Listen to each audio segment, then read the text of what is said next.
नहीं प्यार करत है सन 2 मिनट के भाव देख ली ई सब सोजे सोजी पार करत है लड़का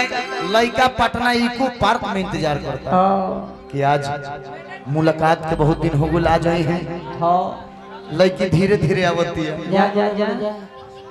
हंस मत बदमाश बड़ा टाइम हो गए कहाँ रह गए एक्सक्यूज मी तन ध्यान दे सब